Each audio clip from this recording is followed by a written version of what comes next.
Hello, hello. I am back to help you do this thing called life.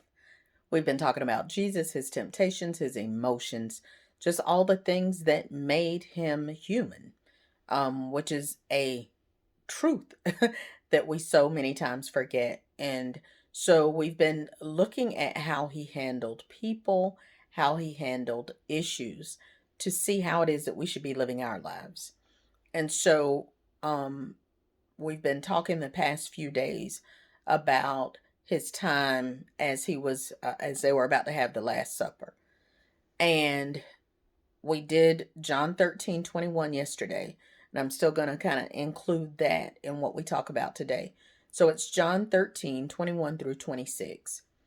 And in it, it's when Jesus said that, and it says he was troubled. Um he was emotionally, you could tell something was going on. And he said, one of you is going to betray me. And in the verses like 20 through 26, it says that John was near him. And, Peter kind of motioned for John because they were looking like, one of us is going to betray him. And in the other versions, in the other accounts in the Gospels, a lot of them will say, that somebody said, "Is it me? Lord, is it me?"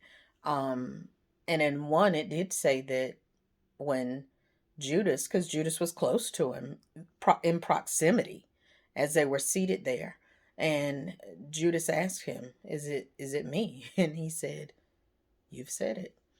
Um, but in this particular one, in John, Peter tells John to ask Jesus who it was.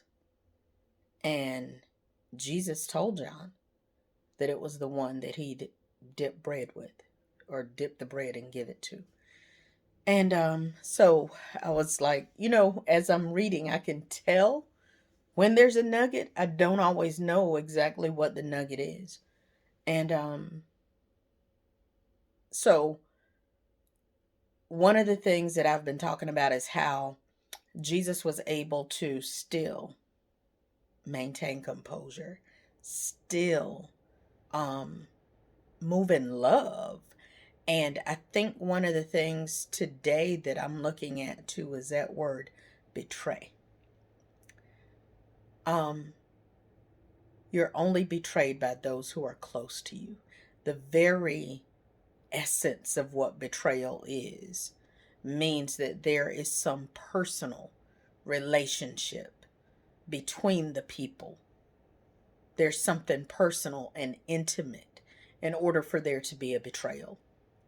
And so that's one thing, that it had to be somebody close to him that was able to do it. And remember, whenever we're talking about Jesus, we're talking about you, we're talking about me.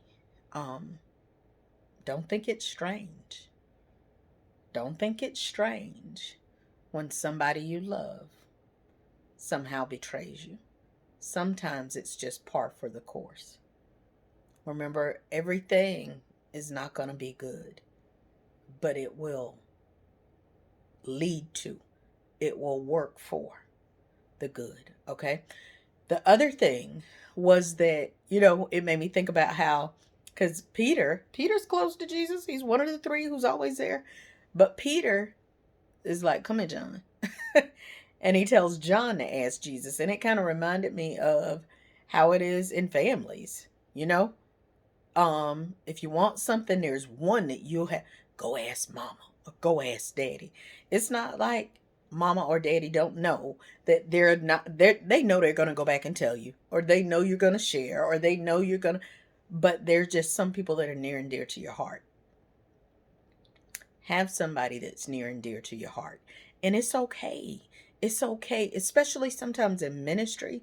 We try to make, and even in families, people try to act like everybody's on the same page. You may love them all,